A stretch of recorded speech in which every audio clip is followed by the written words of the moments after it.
ሐዋርያው ቅዱስ ጳውሎስ ለኤፌሶን ሰዎች በጻፈው መልእክቱ ምዕራፍ 1 ቁጥር 9 ላይ በክርስቶስ ለማድረግ እንደወደደ እንደ ሐሳቡ የፍቃዱን ምስጢር አስታውቆናል እያለ ይጽፋል። እግዚአብሔር አምላክ ከፍቅሩና ከቸርነቱ የተነሳ በልጁ በጌታችን በኢየሱስ ክርስቶስ በኩል በመንፈስ ቅዱስ ሥራ ራሱን ገልጦልናል። ያናገረን ከኛ ጋር መነጋገር የወደደ ምስጢሩንም ሁሉ የገለጠልን ምስጢሩንም ደግሞ እንድንረዳ የምናስተውልበት አእምሮ የሰጠን እግዚአብሔር አምላክ መገለጡን የምንቀበልበት መገለጡን የምናሰላስልበት አሰላስለን ተቀብለን ብቻ ደግሞ መገለጡ የሐሳብ ጉዳይ የአእምሮ ጉዳይ ብቻ እንዳይሆን በአእምሮአችን የምንረዳው ወደ ልባችን ወርዶ ስጋ ለብሶ እንድንመላለስበት በሕይወታችን ደግሞ እንዲገለጥ ከሁሉ በላይ እግዚአብሔርን በራሱ ዕውቀት እንድናውቀው በእኛ ዕውቀት እንዳንለካው በእኛ ዕውቀት እንዳናጥረው የተጋበዝንበት ስጦታ የዕውቀት መንፈስ ይባላል። የዕውቀት መንፈስ እግዚአብሔርን በእግዚአብሔርነቱ ፍጥረትን በፍጥረትነቱ የምንረዳበት ጥበብ ነው። ስለዚህ ሐዋርያው ቅዱስ ጳውሎስ በክርስቶስ ለማድረግ እንደወደደ እንደ ሐሳቡ የፍቃዱን ምስጢር አስታውቆናል እያለ ሲናገር ይህንን የፍቃዱን ምስጢር ያወቅንበት የእሱን መገለጥ የተቀበልንበት መገለጡንም ደግሞ እንደ አቅማችን የምናሰላስልበት በሰው አእምሮ ልክ በውስጣችን የምናወጣበትና የምናወርድበት ስጦታ የዕውቀት መንፈስ ይባላል። የሰው ልጅ በመንፈስ ቅዱስ ኃይል ስጋ በለበሰው ጌታ በኩል ወደ አብ የሚገባበት በር አግኝቷል። ስለዚህ ይህንን በመንፈስ ቅዱስ ኃይል በጌታችን በኢየሱስ ክርስቶስ በኩል ወደ አብ የምንገባበትን በር ይህንን ምስጢር የበለጠ የምናሰላስልበት የበለጠ በተግባር የምንኖርበት የዕውቀት መንፈስ ከክርስቶስ ልብና አእምሮ ጋር ያዛምደናል።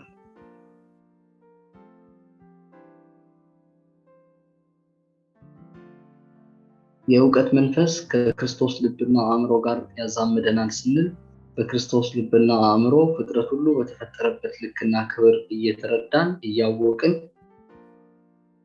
በፍጥረት ሁሉ ውበት ተማርከን በፍጥረት ላይ ብቻ አተኩረን በእነሱ ላይ ብቻ እነሱን እንደ ፍጻሜ እያየን በእነሱ ብቻ ረክተን እንድንቀመጥ ሳይሆን ከዛ ሁሉ በላይ ከፍ ወዳለው ከዛ ሁሉ በላይ ወደ ከበረው የዛ ሁሉ ክብርና ውበት ባለቤት ወደ ሆነው ወደ እውነትና ወደ ሕይወት ሁሉ ምንጭ ወደ እግዚአብሔር የምንደርስበት ከፍ የምንልበት ምስጢር ነው። የዕውቀት መንፈስ ወደዛ የምንደርስበት ስለሆነ ወደዛ ለመድረስ መንፈስ ቅዱስ ልባችንንና አእምሯችንን ከክርስቶስ ልብና ከክርስቶስ አእምሮ ጋር ያስተሳስራል ማለታችን ነው።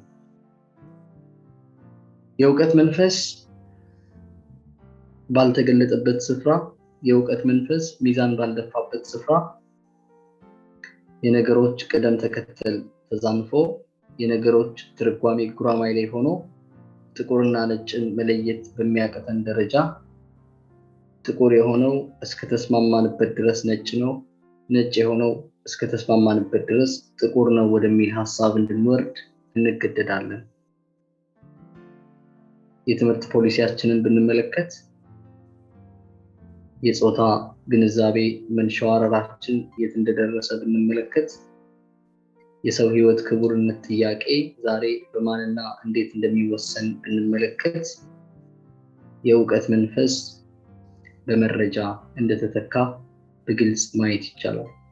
በዕውቀትና በመረጃ መካከል መሰረታዊ ልዩነት አለ።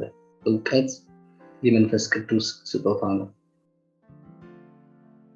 መረጃ ወደ ዕውቀት ሁሉ ምንጭ ወደ እውነተኛው ዕውቀት ወደ ትክክለኛው ዕውቀት እንድመጣ የምረማመድበት የማልፍበት ድልድይ እንጂ በራሱ ፍጻሜ አይደለም።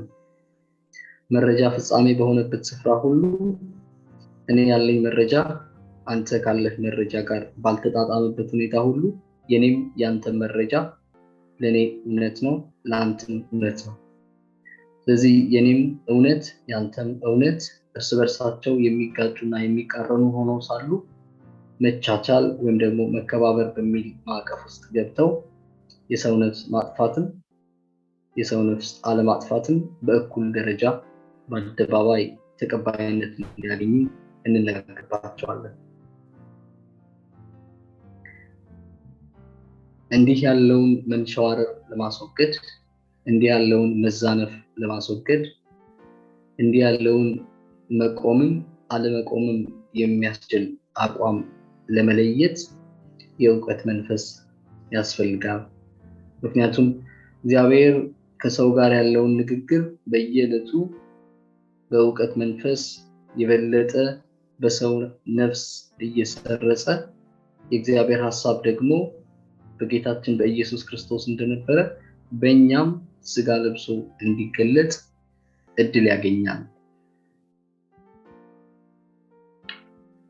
ነቢዩ ኢሳይያስ በመጽሐፉ ምዕራፍ 11 ከቁጥር 2 እስከ 3 ባለው ክፍል የእውቀትን መንፈስ ከመንፈስ ቅዱስ ስጦታዎች አንዱ እንደሆነ ይናገራል።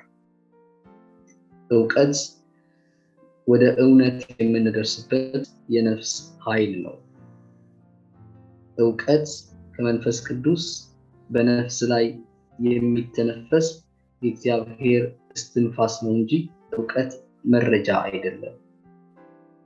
እውቀት ከመንፈስ ቅዱስ የሆነ መለኮታዊ መገለጥ በነፍስ ላይ የታተመበት ማህተም ነው። ስለዚህ ወደ እውነት መድረስ ጠንካራ ውሳኔ የሚፈልግ የመለየትና የመለየት ጉዞ ነው። የሚታመነው ነገር ከማይታመነው ነገር መለየት መሰረታዊ ውሳኔ የሚጠይቅ ጠንካራ እርምጃ ነው። የሚታመነውንም ነገር የማይታመነውንም ነገር የሚያምኑት ሰዎች እስካሉ ድረስ ሁሉም ነገር የሚታመን ነው የሚል ወደ ግራም ወደ ቀኝም ያልሆነ ያልበረደም ያልቀዘቀዘም እንደው ለብ ያለ አይነት አካሄድ ይዘን እንድንሄድ የምንገደድባቸው የህይወት አጋጣሚዎች ሁሉ የእውቀት መንፈስ በሚገባው ደረጃ ያልተገለጠባቸው የህይወት አጋጣሚዎችና የህይወት ክፍሎች ናቸው። የሚታመነውን ነገር ከማይታመነው ነገር መለየት መሰረታዊ ውሳኔ ማድረግ የሚጠይቅ እርምጃ ነው ስንል ይህንን በአግባቡ ለመፈጸም የእውቀት መንፈስ እጅግ አስፈላጊ ቁም ነገር ነው። ምክንያቱም እውቀት ለነገሮች ያለን ግምትና ግንዛቤ ሳይሆን እውቀት እውነትን የመፈለግ መንፈስንም ሁሉ የመመርመር ሁሉን የመፈተንና የሚያንጸውን ነገር የመምረጥ ጥበብ ነው። ሐዋርያው ቅዱስ ጳውሎስ ሁሉ ተፈቅዷል፣ ሁሉ ግን የሚያንጽ አይደለም። ከተፈቀደው ነገር መካከል የሚያንጸውን የበለጠ ለመያዝ፣ የማያንጸውን ለመተው፣ የሚያንጸውን የበለጠ ንብረትና ሀብት ለማድረግ፣ ከማያንጸው ደግሞ ለመላቀቅና ከግዞቱ ነፃ ለመውጣት የእውቀት መንፈስ መሰረታዊ ቁም ነገር ነው።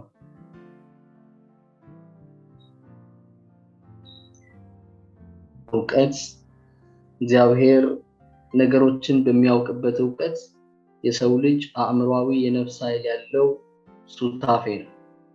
የሰው አእምሯዊ የሆነ የነፍስ ኃይል በእግዚአብሔር እውቀት ውስጥ ባለው ሱታፌ ነገሮችን ከራሱ ሳይሆን እግዚአብሔር ከሚያውቅበት እውቀት ማወቅ ሲጀምር በእውቀት መንፈስ መሞላት፣ በእውቀት መንፈስ መንቀሳቀስ ጀምሯል ማለታችን ነው።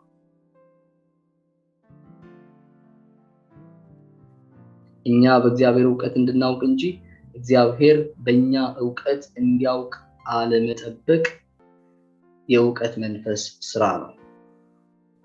የእስራኤላውያን መሰረታዊ ችግር ይህ ነበር። እስራኤላውያን በታሪካቸው ሁሉ የተቸገሩበት መሰረታዊ ችግር እነሱ እንደ እግዚአብሔር እንዲያውቁ ሳይሆን እግዚአብሔር እንደነሱ እንዲያውቅ ይጠብቁ ነበር።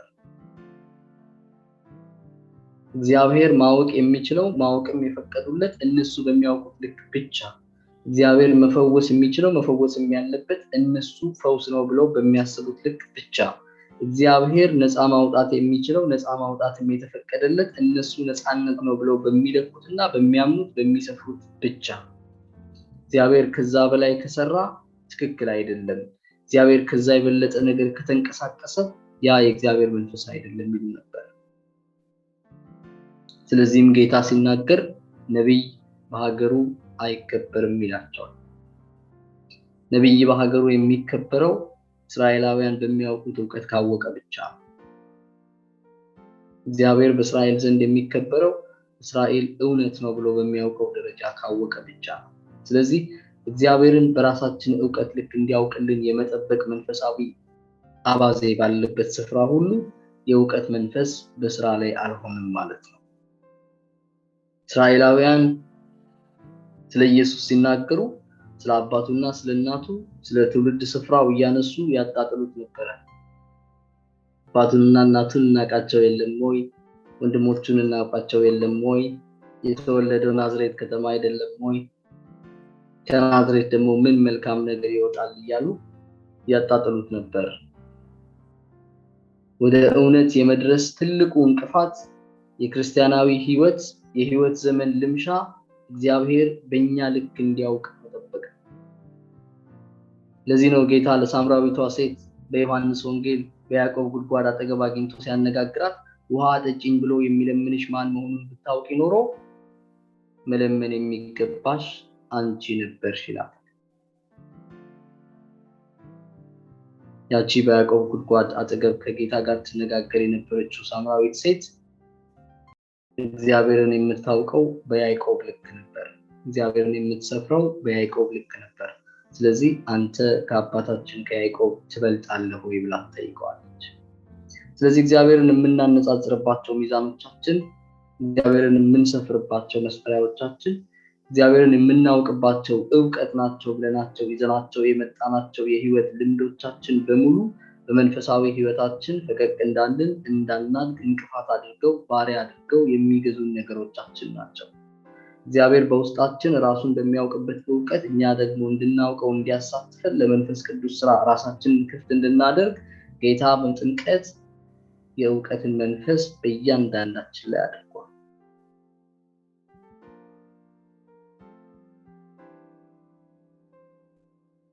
ይሄ የተራ ክርስቲያኖች ችግር ብቻ አይደለም፣ የነገስታት ችግር ጭምር ነው። ነገስታት የወደቁበት ትልቅ እንቆቅልሽ ነው። የሶሪያው ንጉስ ንዕማን በተከበረ ማንነቱ በተከበረ ንግስናው ዘመን ለምጽ ሰውነቱን አስቸግሮት ስለነበረ ወደ እስራኤል መጥቶ ፈውስ ሲፈልግ ኤልያስ በዮርዳኖስ ወንዝ ሂድና 7 ጊዜ ተጠመቅ አለው። ንዕማን ግን ከዮርዳኖስ ውሃ የበለጠ ጣፋጭ ውሃ በሶሪያ ሞልቶ ሳለ 7 ጊዜ ለመጠመቅማ ወደዚህ አልመጣሁም። እኔ እኮ እንዲፈውሰኝ የጠበቅኩት እጁን ጭኖ እንዲያርጎ እዚህ ጋር ነክቶኝ እዚህ ጋር ይዞኝ ነው እንዲፈውሰኝ የፈለኩት እንጂ በውሃ ለመታጠብማ የሶሪያ ውሃ ከዮርዳኖስ ውሃ ይጣፍጣል ነበር። ንዕማን የራሱን የፈውስ ፕሮግራም ይዞ ነው የመጣው። በመንፈሳዊ ህይወታችን ብዙ ጊዜ እንደዚህ አይነት የጸሎት ልምምድና ድግግሞች እናስተናግዳለን። እንጸልያለን፣ ለእግዚአብሔር አብረን ፕሮግራም እንሰጠዋለን። እንጸልያለን፣ ለእግዚአብሔር አብረን እንዴት መፈወስ፣ እንዴት ማሻገር፣ እንዴት መዳሰስ፣ እንዴት ማዳን እንዳለበት ሰፍረን እንነግረዋለን። ስለዚህ እግዚአብሔር እኛ በሰፈርንለት መጠን እንዲፈርድ፣ እግዚአብሔር እኛ በለካንነት መጠን እንዲንቀሳቀስ፣ እግዚአብሔር እኛ ባበጀንለት ድንበር ውስጥ ብቻ እንዲሰራና እንዲገለጥ የሚጠይቅ የጸሎት ልምምድ የዕውቀት መንፈስ ያልተገለጠበት ክርስትና ምልክት ነው። ንዕማን የራሱን የፈውስ ፕሮግራም ይዞ መጥቶ ከኤልያስ ጋር በተገናኘ ጊዜ ኤልያስ ወደ ዮርዳኖስ ወንዝ ሄደ 7 ጊዜ ተጠመቅ ሲለው ከዮርዳኖስ ወንዝ ይልቅ የሶሪያ ውሃ የተሻለ ነው ይል ነበር። ምክንያቱም ንዕማን ሊፈወስ የመጣው እሱ ራሱ ፈውስ ነው ብሎ በለካውና በሰፈረው መጠን እንጂ እግዚአብሔር ሊፈውሰውና ሊያድነው በወደደው መጠን አልነበረም። ስለዚህ የዕውቀት መንፈስ የመንፈስ ቅዱስ ስጦታ ነው ስንል እውነትን ወደ ማወቅ የሚመለከት ብቻ ሳይሆን የታወቀውን እውነት በስራ ላይ የምናውልበትና እውነትን የዕለት ተዕለት ህይወት ምርጫዎቻችንን የምንለካበት የምንወስንበት ሚዛን ማድረጋችን ጭምር ነው። እውቀት የምድርን ነገር በታደሰ አእምሮ የመመልከት ጥሪ ነው። ይህም በጌታችን በኢየሱስ ክርስቶስ የነበረው አእምሮ ደግሞ በእኛ በእያንዳንዳችን እንዲሆን ራሳችንን ለመንፈስ ቅዱስ ስራ ክፍት ማድረግ ማለት ነው። ራስን በእግዚአብሔር እጆች ውስጥ አሳልፎ መስጠት፣ እግዚአብሔር እንዲያበጃጀን እንደ ፈቃዱና እንደ ፍላጎቱ እንዲሰራንና እንዲገልጸን እድል መስጠት ማለት ነው። እውቀት በዚህ ምድር ያሉትን ነገሮች በሚገባቸው ልክ እንደ ፍጥረታቸውና እንደ ባህሪያቸው ለተፈጥሯቸው እንደሚስማማ የምንረዳበት አቅም ነው። ለእያንዳንዱ ፍጥረት ከላይ ሳንጨምር ከታች ሳናጎድል እግዚአብሔር በፈጠረው ልክ በልኩ በወሰኑ የምናይበት የምናከብርበትና የምንመዝንበት ጥበብ የእውቀት መንፈስ ስጦታ ነው። ስለዚህ ለነገሮች ሁሉ በፍትህ የሚገባቸውን ሀቅ አለመንፈግ ማለት ነው።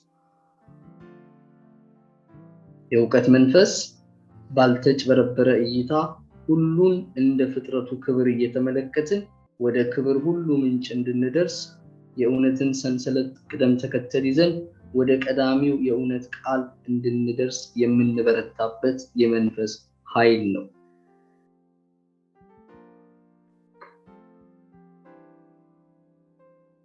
እውቀት አንደኛ የሆነውን ነገር በአንደኛነቱ ጠብቆ መያዝና ሁለተኛ የሆነውን ነገር አንደኛ አለማድረግ ነው። ይህም ማለት ፍጥረትና ፈጣሪ ያላቸውን ስፍራ አለማደባለቅ ሲሆን የአዳምና የሔዋን አይነት የእውቀት ፍለጋ ትተን ነገርን ሁሉ ከእግዚአብሔር አንጻር እንድናውቀው ራሳችንን ለእውቀት መንፈስ መክፈት ማለት ነው።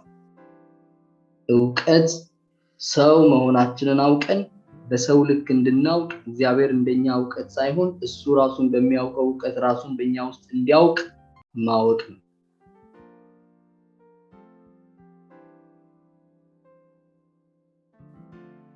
ይህም ማለታችን ፍጥረት ወደ እግዚአብሔር የሚጠቁም እውነት እንጂ በራሱ ፍጻሜ አለመሆኑን እንድናውቅና ወደ ፍጥረት ሁሉ ምንጭ እንድንመለከት እግዚአብሔር እያንዳንዱን ፍጥረት በሚያውቅበት እውቀት ይኸውም በልጁ በጌታችን በኢየሱስ ክርስቶስ ልብና አእምሮ በመንፈስ ቅዱስ ኃይል ፍጥረትን ሁሉ የምንመለከትበት አቋም እንዲኖረን የሚሰጠን መንፈስ የእውቀት መንፈስ ይባላል።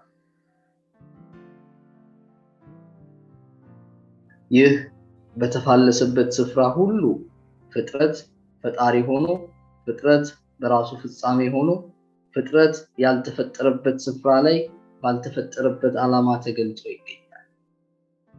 ለዚህ ነው አዳምና ሔዋን ከአብ ጋር ካላቸው ህብረት ይልቅ የህይወት ዛፍ ፍሬ የሚያጓጓና እግዚአብሔርን ፍቅሩን ምህረቱን ፍጥረቱን የሚያስረሳ ምርኮ የሆነባቸው። የእውቀት መንፈስ ሁሉን በልኩ በመጠኑ በተፈጠረበት ዓላማና ስፍራ ማግኘት፣ መመልከት፣ መመዘንና በህይወት መተርጎም መቻል። የእውቀት መንፈስ በፍጥረትና በፈጣሪ መካከል ወሰን የሚያበጅ፣ የሚለይ፣ የሚያጠራና የማይደባልቅ መንፈስ ነው።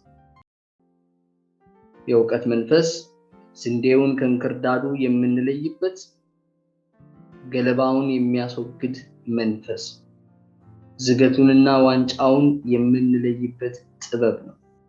የምናርቀውንና የምናስወግደውን ቁም ነገር የምንገነዘብበት ግንዛቤ ነው። ስለዚህ ጌታ ያለ ጊዜው እንክርዳዱንና ስንዴውን መለየት ለፈለጉት ሐዋርያቶቹ ሲናገር እስከ መኸር ጊዜ ተዉት ይላል። በሕይወታችን እስከ መኸር ጊዜ ልንተዋቸው የሚገቡ በርካታ የህይወት ቁም ነገሮች አሉ። ውሳኔ ልናደርግባቸው የሚገቡ የህይወት ቁም ነገሮች፣ ነገር ግን ጊዜ በራሱ መልስ የሚሰጣቸው፣ ጊዜ በራሱ የበለጠ የተሻለ እንድንወስን የበለጠ የተሻለ እኛም የምንባረክበት እግዚአብሔርም የሚከብርበት አይነት የህይወት አቋም ላይ እንድንገኝ የሚያስችላቸው ቁም ነገሮች አሉ። አንዳንዱን ነገር እስከ መኸር ጊዜ ድረስ መተው ጥበብ ነው። አንዳንዱን ነገር እስከ መኸር ጊዜ ድረስ መተው ዕውቀት ነው። ልወስን የምችለው ነገር ሁሉ ዛሬ አይወሰንም። መወሰን የምችለው ነገር ሁሉ ዛሬ ተወስኖ ዛሬ ስራ አይጀምርም። መቼ መወሰን እንዳለብኝ መቼም ደግሞ ስራ መጀመር እንዳለብኝ የሚነግረኝና የሚመክረኝ የመንፈስ ቅዱስ ስጦታ የዕውቀት መንፈስ ይባላል።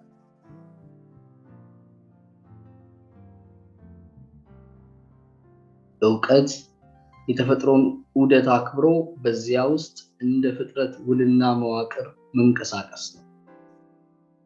ዕውቀት ከአረሙ ጋር ስንዴውን አብሮ ላለመንቀልና የበለጠ ህይወት ለመስጠት በሚመስል እርምጃ ነገርን ከህይወት ምንጭ እንዳንለይ የምንጠነቀቅበት ጨዋነት ነው።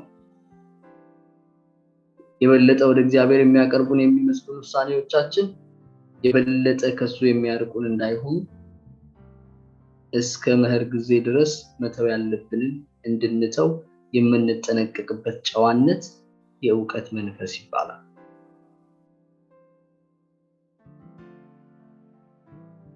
ያለኝን ነገር ስላለኝ ብቻ በፈለኩት ጊዜ ጥቅም ላይ አላውለው። በሚያስፈልገኝ ጊዜ እንድጠቀምበት ያለኝን ነገር ጠብቆ ማቆየት የዕውቀት መንፈስ ምክር ነው።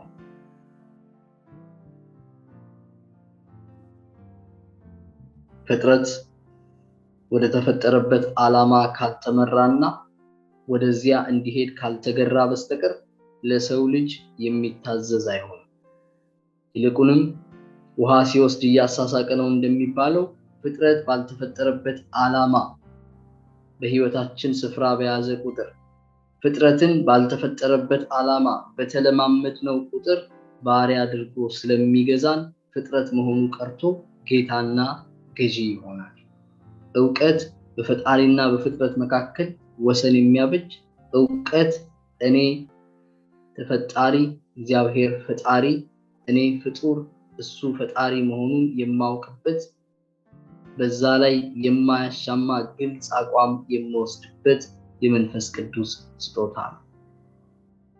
ዕውቀት እጹብና ድንቅ አድርገህ ፈጥረኸኛልና አመሰግንሃለሁ ብዬ ከዳዊት ጋር ስለ ህልውናዬ፣ ስለ ፍጥረቴ፣ ስለ እኔነቴ በሰማይም በምድርም ሊደገም በማይችል አሻራ በእግዚአብሔር አርአያና አምሳል ለአንዴና ለመጨረሻ ጊዜ ስለመፈጠሬ የማመሰግንበት ጥበብ ነው።